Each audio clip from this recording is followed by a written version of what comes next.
in the world of makeup, beautiful ones, or makeup artistry or beauty. Not going well, is it, beautiful ones? It never does though, but... Dime qué es lo que esperas. Dime qué quieres ver. Hi everyone, welcome back to the channel. If you're new here, I'm Joseph. It's really lovely to meet you. What are we going to be talking about in today's tutorial? Well, we're going to be contouring. That's what we're doing today. So if that sounds like something you guys want to find out more about, stick around, and it's a beginner guide. So before we get into today's tutorial, beautiful ones, I've got a quick shout out to do, if that's all okay with you, if that's okay with you all out there. And it's my dear friend Sarah Watts. How are you doing, Sarah? Lovely. Sarah and I have known each other forever, basically. We went to school together, but she's got a beautiful daughter, Holly, and her lovely husband, Mark. So hello to all three of you. Hope you're all doing okay. Right, let's get into today's tutorial, shall we? So what actually is contouring, and why do we need to do it to our faces? It's not a trend I'm particularly fond of, to be honest with you. I think that we use it way, way, way too much. And as time's progressing, contouring is getting more and more elaborate. And I personally think that, can you see that shadow there? Don't know if the camera's going to pick it up or not. That is my natural shadow, and that's what we're aiming to enhance today. We're basically aiming to enhance what I've got on my face. And there's not a lot really to work with here, is there, beautiful ones? Poor me. And short of going underneath the scalpel or the surgeon's nice, beautiful ones, there's only really one option available to us that we can use on a temporary basis to enhance our features, and that's makeup. So why would we want to, or how can we enhance, or what is it we're actually enhancing is a very good question, I suppose.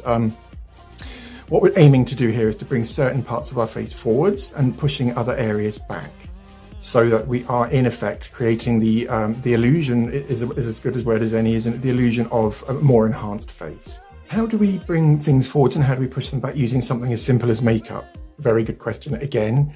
And what I'll start that bit again, shall I?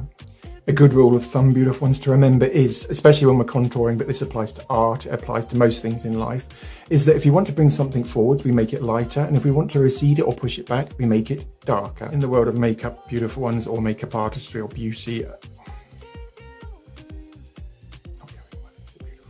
never does though, but in the beauty world, beautiful ones, the word we use to bring something forward and to use a lighter shade is highlighting. And the word we use to push something back or to darken something, so that we're in effect creating an optical illusion of structure which may not even be there, we call contouring. So that's basically what highlighting and contouring, or the definitions of them are, who are, Mrs. Naughty. There's an absolute multitude of products out there which are designed specifically for contouring. However, you can actually just use concealer. Today, guys, we're using drugstore contour and highlight sticks or products. These are the collection, what they called glowing, gorgeous glow. And this is the highlight stick. And I got that one about a month ago, and I've just got that one yesterday.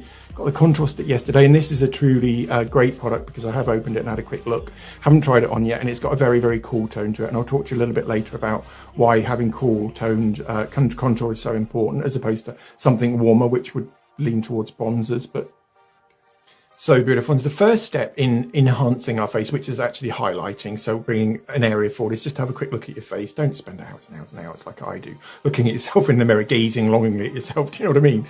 But a bit of a silly mood today. So what you need to do is just look at your face and observe the high points of your face and decide whether you want to keep them or discard them, basically. I know that sounds a bit offhand or a little bit glib, but so that would be, my nose is obviously very prominent, cheekbones are prominent, aren't they? Centre of your forehead is, although you need to push areas of your forehead back too. So we're going to decide to bring the forward, for argument's sake, guys, I want to bring the centre of my forehead forwards, because also you need to consider where light naturally hits the most on your face, i.e. the most prominent parts. And obviously, why do I keep saying obviously? Perhaps it's not obvious to all of you out there. It's certainly not obvious to me half the time. So let's bring that part forward, shall we? Just the centre of our forehead's mind. And I think we might need to try and push some of it back, like, you know, this area around here. But I think I'll just get this on and talk whilst I apply, shall I? So can you see it's like a creamy sort of stick, isn't it? And you can see I have used this before. I've reviewed this before, and I'll link that into the description. So I'm going to put 3 lines, so one there, and one. Can you see that dye on my finger? But dye my beard. I'm dyeing my beard such a lot recently because I can't abide. My hair's actually quite gingery. So I've got a traditional sort of Celtic red facial whiskers. whiskers are facial, aren't they? So why did I just say? Right. Wow.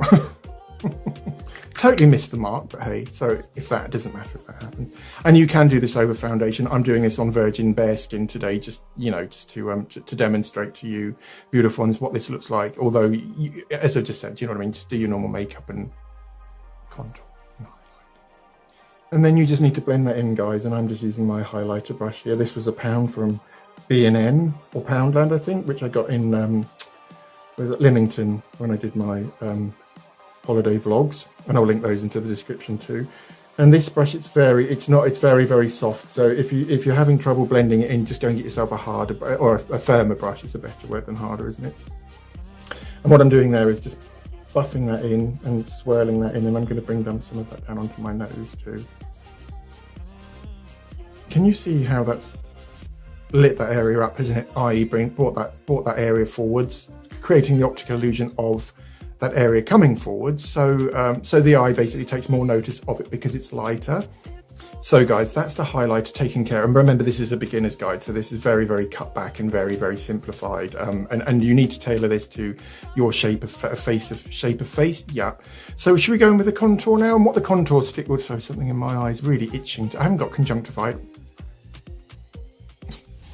And of course, what we're aiming to do here by contouring our face using a shade which is several shades, or a colour which is several shades darker than our natural skin tone, we're aiming to push that area back to recede it to make it less noticeable to the eye. We are in effect trying to re-sculpt our faces, aren't we, or create the illusion of a more sculpted face, whereas before we may not have had the most sculpted face, or we're basically giving shape to the face where there may not have been any shape before. I'll try saying that after several tequilas or gins or whatever your poison of choice. I don't drink actually, but that's not for here, is it? No, it's not. Again, take a quick look at yourself in the mirror and establish or identify the areas you want to push back. So for me, that's going to be here, underneath my cheekbones and on my jawline. And I mean, obviously, this isn't a hard and fast rules. These are just techniques, or the way it's done in the makeup world. But so this is the contour stick I'm using, and as I said, this shade I haven't tried yet. I have tried it on the back of my hand, but not on this old face of mine, which is now 50 years old. So pretty old, aren't we, guys? And it's I'll talk to you about why I'm not too keen on this. I haven't tried, as I said, I haven't tried it on my face yet, but I may have an issue with it, which I'll talk about whilst I'm applying it. But so I'm going to apply some here. As you can see, beautiful ones, I've put a little bit on my forehead. Just locate your cheekbones, and we're trying to create a shadow underneath those cheekbones just to make them more prominent. And we all want sharp cheekbones, don't we? My natural shadow is here. You can see that there, can't you? But for today, and when we come to contouring, we're creating new shadows. So what I'm going to do is just create and start there and bring that forwards. And the majority of the product needs to be away from the center of your face. So try and keep it back towards diffused more towards the front, thicker, more concentrated towards the outer portions of your face, so that it's gradiated towards, you know what I'm trying to say. And then just one on the jawline. So again, same rules apply. Majority of the product towards the back, diffusing out. Now, can you see that almost V, or it's a letter E, isn't it, or a C with a line running through it? Broken up C, granted, but a C nonetheless. And now it's time to blend that in, and I'm going to be buffing this in with a contour brush. This is the 307 contour brush. You can use fingers or just any brush you want. However, a firm flat brush is probably best. And buffing, I'm just using small, and I'm not sweeping or I'm just tapping the brush with possibly a little bit of pressure, diffusing the contour onto my face. And I'll just do the cheekbones too. Remember, we're trying to diffuse it as we come forward, so the majority of the product needs to be towards the rear of or the outskirts of your face, and more diffused. So do spend longer, you know, diffusing it out in the center parts of your face. And now the neck. So starting there.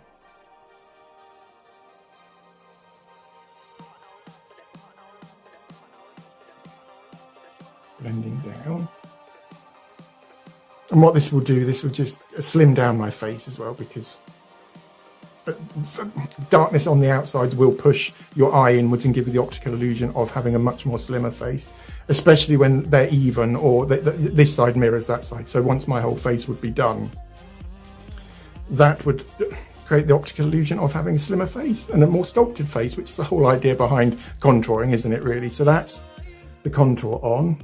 Try not to get it in your hairline, especially if you have nearly white, greyish, salt and peppering like me. And spend as long as you want on this, guys, and hold your brush a little bit nearer to the bristles or the working end of the brush.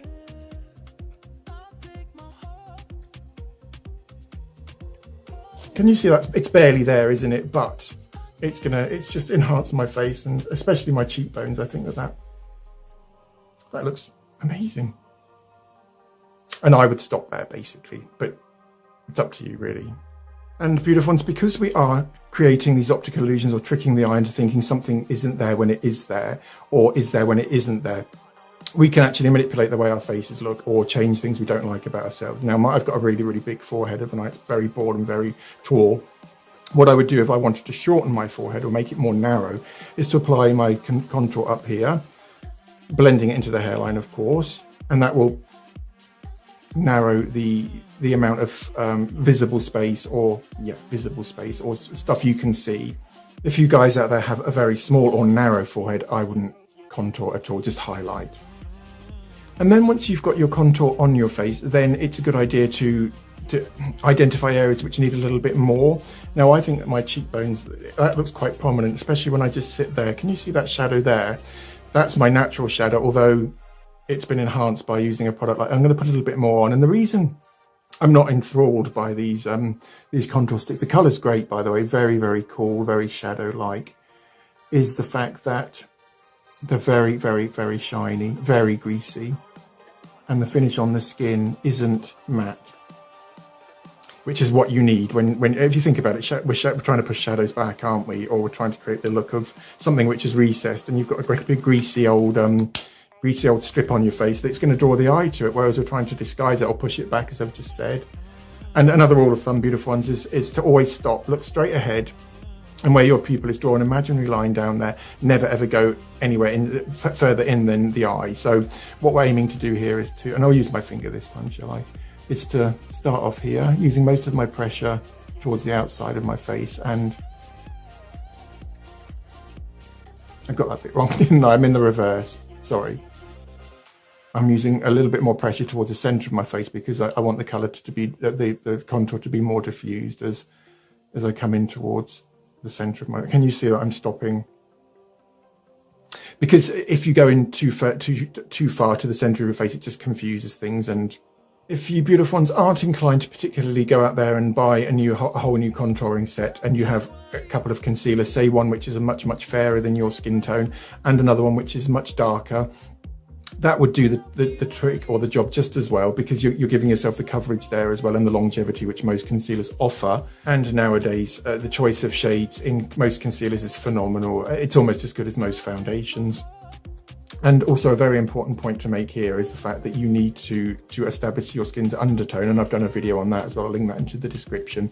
And once you have identified your skin's undertone, either cool, warm or neutral, or possibly olive, do try and get a concealer which is suitable for your skin's undertone, because otherwise it will stand out like a sore thumb. But the Collection contour stick, although it's very, very greasy, I wish they'd matte it down a little bit. You can just powder over it, guys. They are fantastic products. The colour's just so sheer, and yet it just creates the most magical and most natural looking shadow I think I've ever seen. So very well done to Collection on the shade, not so well done on the texture or the finish on the skin. But finally, what I would do is, can you see that light area just there? And that's all I like to highlight, so I'm just going to go over exactly where that area is there with my highlighting stick.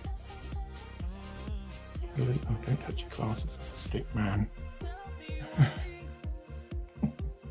Turning myself off again, and then just simply finger blend that in, tapping.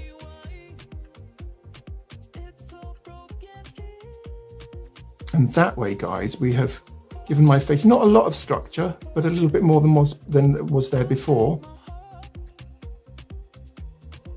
There we are. And that's where I mean, obviously I don't wear contour anyway, and I don't particularly like contouring, but I felt it was necessary to do an introduction to you guys out there and to do a basic or a beginner's guide. So can you see that side of my face now? The high points are coming forwards, the light reflection from the highlighting stick, and the fact it is much, much paler than my skin tone, although very sheer, has brought the tops of my cheekbones to life, thus bringing them forwards. The shadow immediately beneath them is pushing the area back, thus making the high point of my face even higher. So I think that's pretty good. So we'll finish there for today, shall we? Why not? Man's waffling quite severely. Man needs to go and get himself man's cup of tea. So contouring can get quite sophisticated, guys. I mean, obviously you need to do, people do the sides of their nose, parts of their eyes as well. However, as I've just said, today is a strip back, basically in an introduction to contouring your face to give it just a little bit more sculpted look. So if you beautiful ones out there enjoyed today's tutorial, please do consider giving this video a thumbs up. Similarly, consider subscribing, hit the notifications button to also you're notified each time I release new videos. All that remains is for me to wish you guys a beautiful Wednesday. Have a wonderful week, and I'll see you all very, very soon for the next tutorial. Lots of love.